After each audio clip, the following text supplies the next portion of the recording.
I just realized as I took a step back how crooked my writing got on this, so don't judge. We're human, right? Okay. I'm going to touch on a question that a lot of people ask, and it was probably one of the biggest questions I had when I first started homeschooling. How do you know what you're supposed to teach your kids, when you're supposed to teach your kids, what grade you're supposed to teach your kids? How do I know I'm going to teach them enough to get to where they need to be? Okay, first things first, if you are a temporary homeschooler, okay, this is just my opinion. This is not 100% what you should do. That is something that you should have to make a decision for on your own.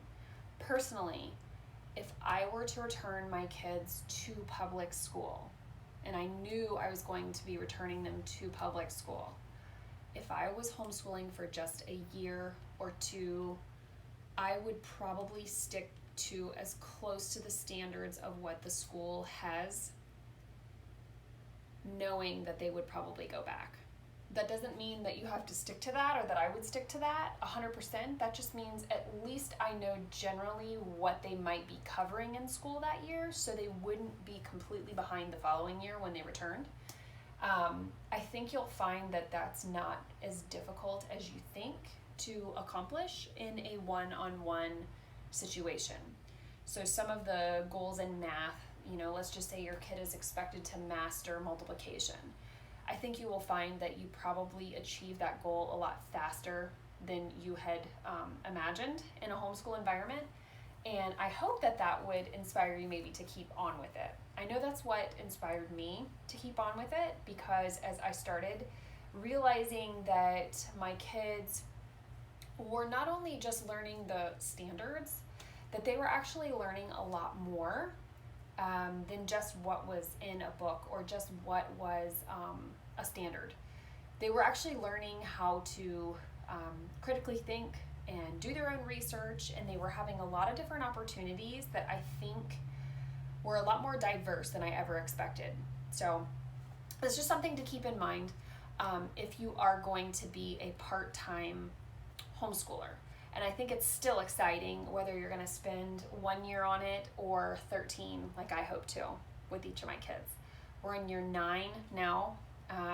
My oldest will be going into, she's starting 8th grade already. And I am so excited about doing high school homeschool with her, because I really think there's a lot of opportunities to be had for a child that has a lot more free time than most. So that being said, how do I know what type of standards I need to have? Guess what, guys? If you are a registered homeschooler, there are no required standards, okay?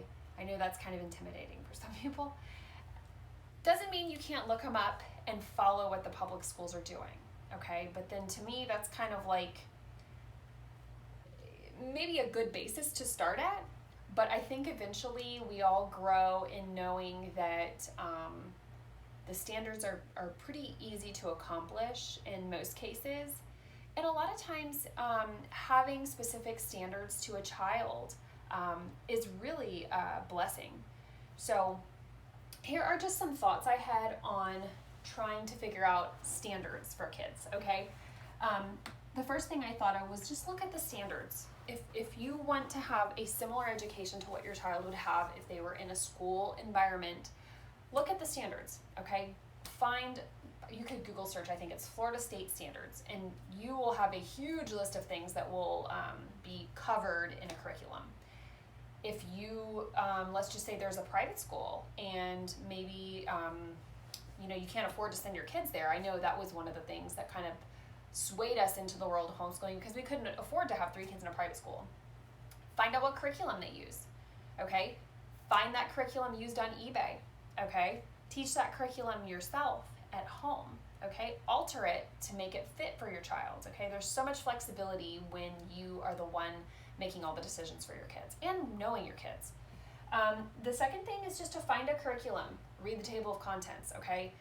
If you purchase a curriculum from a private company, let's just say you go and you find a really great math program that you like. look at the table of contents. That will tell you what it's going to cover. Most homeschool curriculums are labeled by grade or level. Writer, for instance, is taking teaching textbooks level 7.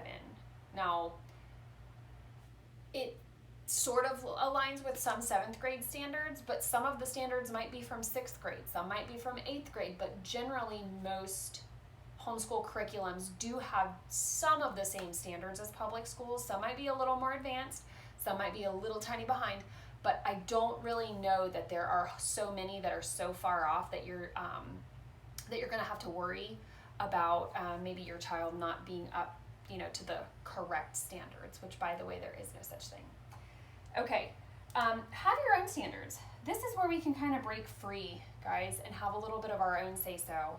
I know for my kids, it took a few years for me to kind of change the standards that I had for my kids, but now that I know them as well as I do, my standards for Hartley have changed through the years. My standards for Ryder have changed through the years. Weston has his own set of standards, okay? And those might get changed in the next few years as well. Know your kids, know what they can do, expect more out of them, and be okay with changing your standards through the years, okay? Teach to mastery and move on. This is a big thing. Let's just say, in 1st grade, we're expected for our kids to learn to add and subtract and maybe dabble into a little bit of fractions or something. Maybe that's what the public schools are doing.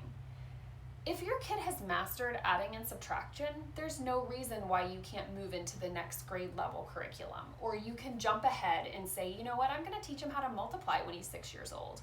Or if he's not ready for adding and subtracting at 6 years old, it's okay to say, we are going to take a few more months to work on that, and I'm not going to worry about if he's on level or not, okay? It's not going to take your kids that long to catch up when you're working one-on-one, okay? Another thing is to just take some type of a standardized test. You can get them online, or take a placement test just to generally see where your kids are. Find what their weaknesses are. For instance, Ryder has some trouble with writing. He has dysgraphia. So for him, his standards that I have personally made for him are to get better at writing, whereas the public schools, they might have different standards for a kid his age. They might be a little higher than what I expect of him. But I know my kid and I know what to expect of him, okay? Use your end goal to create your standards. That's a big one for me, especially now as I creep towards high school with Hartley. And what do I mean by use your end goal? I am going to create her high school standards on her end goal, which means, does she want to dual enroll with college? Does she want to go to a prestigious college? Does she want to jump straight into the workforce? Does she want to go to a trade school? Does she want to get a certification? Okay, once I kind of generally have an idea of what she wants to do, which for now we're thinking dual enrollment, college possibly, maybe a little bit of trade school, or even certifications, we don't quite know. Go and look at the requirements for dual enrollment. Often they're just simple. 4 English credits in high school, 4 math credits in high school, 3 sciences. They might have a minimum math of algebra 1 and I think maybe algebra 2. Don't quote me on that, but they have their own standards, each of these end goals, okay? Yale, Harvard, they're gonna have different requirements than what a community college might have, okay? But if your kid is bound for Yale and has some awesome SAT scores, look at what they require as a recommended path for high school graduation requirements, and then there's your goals for your high schooler, okay? Trade school, does your kid want to go to be an auto mechanic? Can you spend 3 or 4 years in high school letting him remodel a car, or maybe work part-time at an auto body shop, okay? Hartley wants to take a course in a farrier course to learn how to trim the hooves of a horse. And we don't know if that's going to be her career. She's still young. But since we have so much free time and she can, finish up her basic subjects early enough, I can find a farrier course for her at some of these local equestrian facilities and have someone else teach her how to trim horse hooves. So she is getting that trade school experience, and she will be ahead of the game when the time comes, okay? And I can also use that class as one of her electives, which will go towards her high school graduation requirements, which could then qualify her to dual enroll or even get into a really great college if she has some good test scores, okay? So I guess the ultimate answer for how do I know what to teach my kids? You have to ask yourself, do I want to continue with the same standards as the public school system? Do I want to customize my children's standards based on what they need? Or do I want to make my standards based on what their end goal is? Or do I just want to wing it through the years, which is sometimes what we have to do, okay?